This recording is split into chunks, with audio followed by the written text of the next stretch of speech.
Chers frères et sœurs dans les Seigneurs, bonjour et bienvenue dans la tranche Parole de vie, tranche dans laquelle nous avons le bonheur de rencontrer l'homme de Dieu, l'apôtre Josué Mugalu, dont l'église se trouve à Limete, au quartier industriel, sur la 12e rue au numéro 2. Cet homme de Dieu a un message particulier et il nous donne chaque fois la possibilité de l'approcher et de lui poser quelques questions pour faire disparaître les zones d'ombre qui règnent en nous. Une fois de plus, on va dire merci à l'homme de Dieu de nous avoir reçus chez lui en ce jour. Le message de ce jour a été tiré du livre de Néhémie au chapitre 4, du 2e au 4e verset. En fait, c'est les récits qui présentent la reconstruction de la muraille de Jérusalem par le peuple juif. Alors, l'apôtre nous a montré que pendant la construction, il y avait des gens qui se moquaient du peuple de Dieu. Et à travers ces récits, l'homme de Dieu a intitulé son intervention « Le plan de Dieu sur un homme ». Voilà, nous allons discuter, partager un peu nos préoccupations avec l'homme de Dieu pour qu'il nous éclaire un peu en ce qui concerne le plan de Dieu sur la vie d'une personne.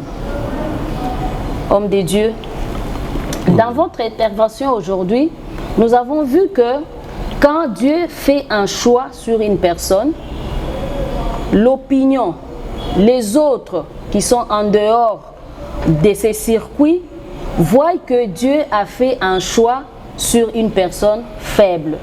Donc l'extérieur voit que le choix de Dieu est faible. Mais la personne elle-même qui est choisie par Dieu aussi, se considère aussi comme quelqu'un qui doit préserver sa personnalité. Cette personne est caractérisée par l'orgueil. Vous nous avez montré que ce sont des obstacles qui empêchent à accéder au plan de Dieu.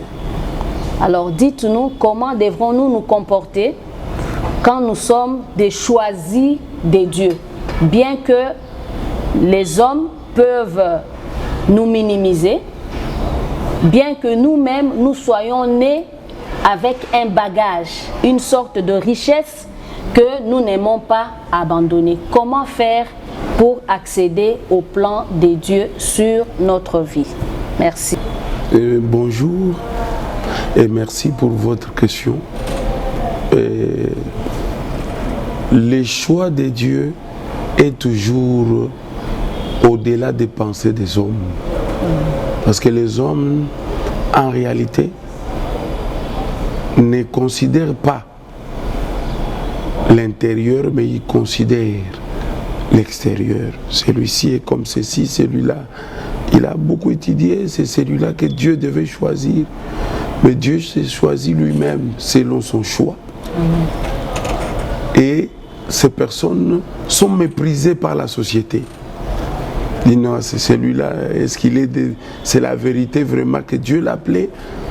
Même Jésus lui-même en venant dans le monde, il a été considéré comme celui, un homme à rejeter. Vous comprenez?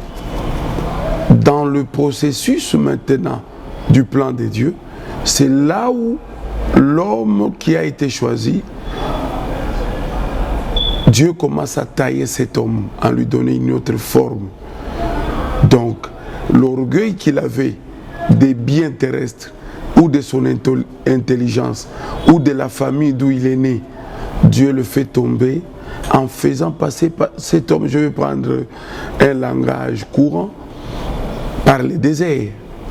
Le désert, ce n'est pas parce que Dieu veut que vous puissiez souffrir, c'est pour former la personne, afin qu'il soit selon le modèle de Dieu. Donc, dépouillé de tout ce qui lui donnait l'orgueil hier, l'homme est capable maintenant d'agir ou d'accomplir les plans de Dieu. C'est ce qui se passe dans la vie de l'homme. Mais maintes fois, aux yeux des humains, c'est que quelqu'un prie, c'est la souffrance. Non. Tout le monde passe par là parce que Dieu veut donner une autre forme. nous connaissons qu'il y a la souffrance qui a été frappée par des démons. Ça se termine quand on prie pour lui. Quand il reçoit le Christ et on fait la délivrance, ça passe autre chose. Mais la souffrance qui vient de Dieu, où Dieu lui-même est le maître, même si vous priez, vous allez y passer. Jusqu'au temps où Dieu verra que c'est accompli, sa volonté est accomplie, alors là, il ouvre encore la porte de l'abondance. Voilà la réponse.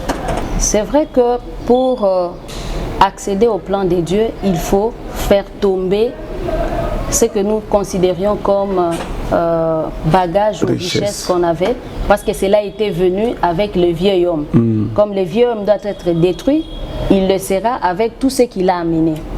Vous nous avez montré également que il y a une autre façon d'accéder au plan de Dieu, c'est de s'identifier avec l'homme de Dieu, de porter les mêmes sandales que l'homme de Dieu.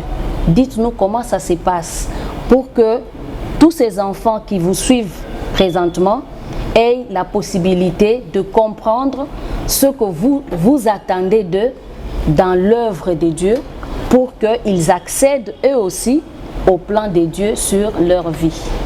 Merci. Effectivement, je suis le modèle. Et le modèle, comme il est écrit dans la Bible, Paul le dit ouvertement, soyez mes imitateurs comme je le suis de Christ.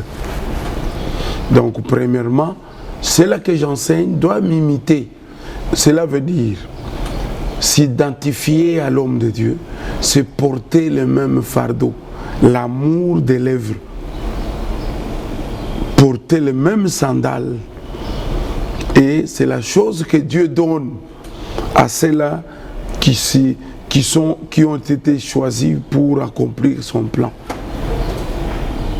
Dieu leur donne la capacité, au lieu de se soucier du monde comme c'était dans les temps, je vais manger quoi, j'aurai quel avenir. Dieu te donne maintenant un autre travail. Tu vas aimer l'œuvre de Dieu. Et Dieu, à son tour, il va pourvoir à tes besoins. Comme il l'a dit, ne vous inquiétez pas de ce que vous allez manger, car votre Père le sait. De quoi vous allez vous habiller, votre Père le sait. Qu'est-ce qui se passe? Ça veut dire qu'il y a un échange. Hier, c'était toi qui s'inquiétais pour ton avenir. Maintenant, c'est Dieu qui s'inquiète pour ton avenir. Toi, tu t'inquiètes de l'œuvre de Dieu. Dieu s'occupe de ta vie et de tout. Voilà ce qui se passe. Donc, s'identifier à l'homme de Dieu, c'est devenir tel qu'il est. Que Dieu vous bénisse. Mais porter les mêmes fardeaux que lui, c'est-à-dire avoir des inspirations pour participer à l'avancement de l'œuvre de Dieu. Et là, on peut s'imaginer vous avez beaucoup d'enfants.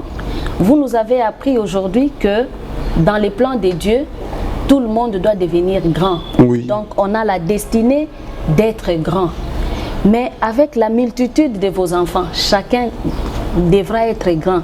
Il n'y aura pas de conflit à un moment parce que tout le monde voudra devenir grand selon les plans de Dieu. Il n'y aura pas de conflit parce que Dieu sait mettre chacun à sa place. Et la grâce qu'il distribue, c'est selon lui. Donc, il n'y aura pas de conflit parce que Dieu détermine. Là où il te met, c'est comme par exemple... dans le monde, nous avons des élancés, aussi des personnes qui sont courtes. Il n'y a pas de conflit. Chacun travaille de sa manière. Donc celui-ci, on lui a donné quelque chose de grand, et l'autre aussi, il est grand de sa manière. Vous comprenez? Donc Dieu fait de toutes choses bonnes selon sa volonté. Il n'y aura pas de collision parce que Dieu est au contrôle. Chacun va occuper sa place. Selon sa grâce. Selon sa grâce. S'il faut revenir toujours au plan de Dieu sur une personne, vous nous avez dit que vous nous avez toujours appris que c'est l'Éternel qui enrichit. Oui. Et sa bénédiction n'est pas suivie de chagrin. Oui. Alors, quand le vieil homme part, il part avec le bagage qu'il a amené. Ce bagage-là, est matériel, ces bagages est aussi spirituel. Oui, oui. Parlons un peu de l'enrichissement que Dieu amène quand on devient une nouvelle naissance. Cela veut dire que quand on dit Christ, il est la bénédiction qui enrichit. Cela veut dire, avec le départ du vieil homme, avec tous ses bagages, Christ lui-même commence à attirer les choses vers toi. C'est lui qui te bénit et tu as une richesse sans maux de tête, sans inquiétude comme les autres. Et la nuit et le jour, vous les voyez très contents, mais la nuit, ils doivent aller dormir au cimetière ou dormir dans les salles de bain. Mais vous, vous dormez, vous vous réveillez, vous n'avez pas des enfants qui ont été sacrifiés à la maison. Tout le monde prospère. Tes enfants et toi-même. Voilà la bénédiction que Dieu donne. Ou, je veux dire, la richesse que donne la bénédiction qui est Christ. Voilà. Donc, il vous enrichit de telle sorte que vous n'avez pas à vous plaindre, vous n'avez pas de problème, vous ne passez pas des nuits blanches. Voilà la volonté de Dieu. Alors pour aujourd'hui, on s'arrête là. Nous avons été nourris en ce qui concerne le plan de Dieu sur la vie d'une personne. Dieu veut nous voir tous grands et chacun va œuvrer dans son secteur. Nous sommes appelés à abandonner ce que nous avions eu de la part du vieil homme pour nous enrichir de Christ. Christ lui-même, c'est la bénédiction et il attire vers nous toutes sortes de bénédictions qui va faire toutes sortes de richesses, au contraire, qui vont faire de nous des grandes personnes qui rentrent dans les plans que Dieu a prévus pour nos vies. Merci beaucoup et on se retrouve à la fois prochaine. Pour toutes vos questions, envoyez-les nous par écrit à travers ces canaux que vous utilisez en nous suivant aujourd'hui. Au revoir et à très bientôt.